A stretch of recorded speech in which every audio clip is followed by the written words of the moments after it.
Not of a visitor you don't expect tonight. Coucou tout le monde, aujourd'hui on va parler rangement de patron. La dernière fois on avait parlé de comment organiser son espace couture à partir de 50 € dans son salon.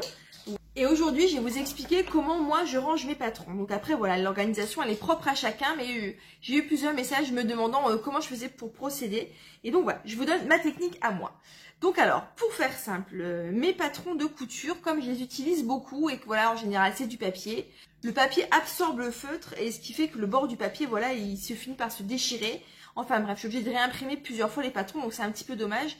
Donc voilà, alors j'essaie de limiter toujours l'impression de papier par économie d'encre, mais surtout voilà, pour des questions un peu écologiques, on limite le papier. Donc voilà, j'ai deux astuces, une qui est un peu moins écolo, une qui est carrément écolo. Donc je vous les propose tout de suite. Alors la première astuce que j'ai pour celle-ci, il vous faudra une plastifieuse. Alors on n'en a pas toujours une, donc la deuxième astuce elle sera pour celles qui n'en ont pas. Donc la première astuce, il vous faut une plastifieuse. Alors la plastifieuse, moi j'en ai acheté une, c'est celle-ci. Voilà, c'est ce modèle. J'ai payé 12,99 à Action, il me semble, quelque chose comme ça.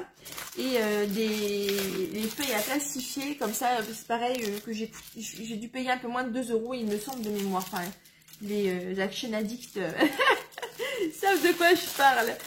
Donc, pour plastifier vos patrons, vous aurez besoin donc d'une plastifieuse et d'un patron de couture. Enfin, voilà, je n'invente rien. Alors donc j'ai commencé moi à plastifier mon patron pour faire des pyramides de lapin. Comme je vais en faire plusieurs, voilà, j'ai plastifié. Alors donc pour commencer, vous avez deux possibilités, voilà, il y a deux écoles pour la plastification. Il y en a qui découpent d'abord leur patron et ensuite qui plastifient. Pour ma part, voilà, je prends la feuille, je la serre dans la feuille plastique et je plastifie directement. J'ai jamais eu de problème de papier qui se dédouble. Alors on va le faire ensemble, comme ça je vous montre.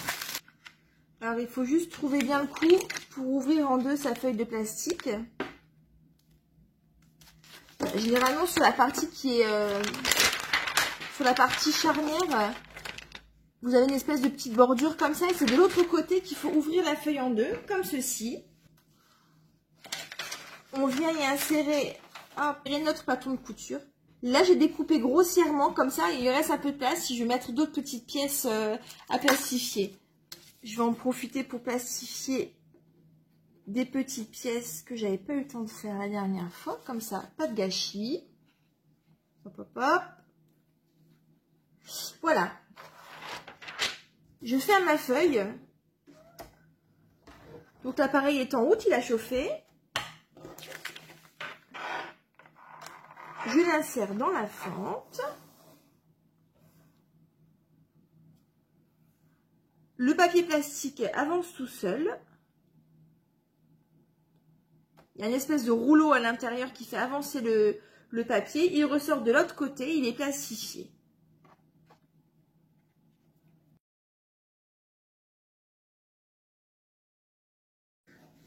C'est pas hyper rapide.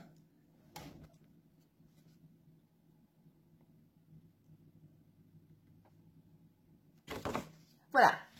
Ma feuille est plastifiée, il ne me reste plus qu'à la découper. Vous pouvez directement intégrer vos marges de couture et découper à 1 cm du bord par exemple. Moi je préfère travailler sans les marges de couture et coudre sur la ligne de couture.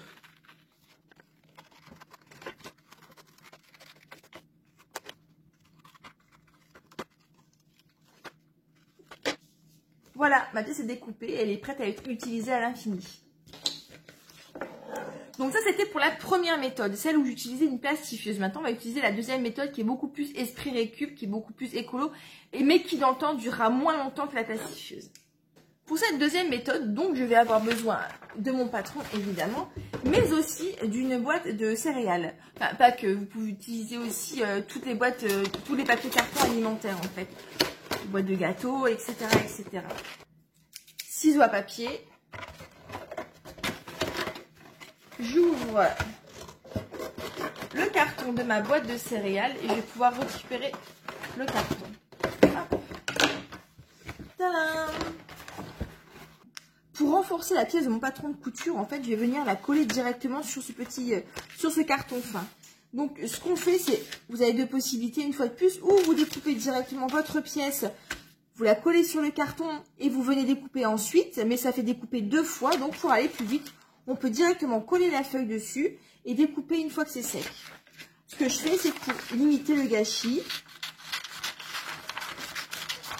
je découpe grossièrement. Hop.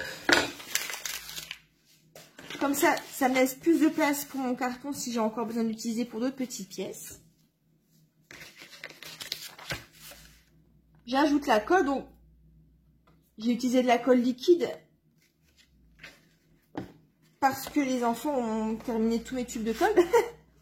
Mais vous pouvez aussi très bien utiliser de la colle bâton. Hein. Je pose. Si vous utilisez de la colle liquide, le mieux c'est quand même de le laisser sécher avant de la découpe.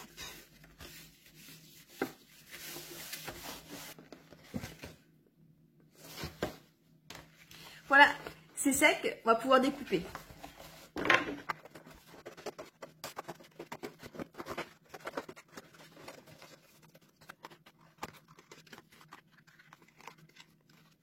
Et voilà, ma pièce est prête à être utilisée. Bon alors, l'avantage de cette méthode, c'est que c'est hyper écolo. En plus, ça lui permet d'utiliser les emballages et ça fait moins de déchets. L'inconvénient, c'est qu'elle est moins durable dans le temps. Ceci dit, après, si vous n'avez pas prévu d'en faire une centaine de pièces, je pense que ça devrait aller. Maintenant que toutes nos pièces de patron sont plastifiées, cartonnées, bref, prêtes à l'emploi, il va falloir maintenant les ranger. Mon astuce rangement préférée, alors j'en ai testé pas mal, j'ai des enveloppes, etc., les pochettes. Mon astuce préférée, ça reste celle du porte-vue. Je trouve que c'est ce qu'il y a de plus pratique. Néanmoins, attention au choix de votre porte-vue ou de vos pochettes transparentes dans les classeurs. Voilà, les porte-vue et les pochettes plastiques premier prix ont tendance à laisser s'échapper les patrons. Les feuilles plastifiées n'adhèrent pas bien entre elles et ce qui fait que on finit par perdre des pièces et tout. Voilà, je vous conseille pas d'investir dans forcément des classeurs hyper chers, mais voilà, évitez quand même le premier prix pour pas avoir malheureusement à retrouver tous vos patrons par terre, ça serait dommage. J'ai déjà moi plusieurs porte-vues qui sont un petit peu tous surchargés comme celui-ci. Et mon rangement préféré, ça reste dans des classeurs. Alors ça c'est un patron de couture Pacotti, c'est la pochette du classeur. Donc c'est un classeur classique, juste on a fait une housse pour ranger ces patrons Pacotti dedans. Et voilà, et donc quand on ouvre, on a toutes les pochettes transparentes à l'intérieur avec les patrons qui sont rangés dedans. Dans la pochette plastique, je glisse toutes mes pièces et ensuite je viens coller une petite étiquette où je précise le nom du patron de Pacotti. Et voilà, mieux encore, vous pouvez aussi imprimer une petite vignette avec directement la petite photo du modèle, ça sera encore plus facile pour vous y retrouver. Voilà, j'espère que cette astuce vous a plu. Voilà, je vous ai dit, il n'y a rien de révolutionnaire, mais comme beaucoup d'entre vous m'ont posé la question, je me dis que ça serait peut-être bien de vous faire une petite vidéo pour vous expliquer comment, pour ma part, je classe et je range précieusement mes pièces de patron. Je vous souhaite une bonne journée à tous et à bientôt. Bisous, salut.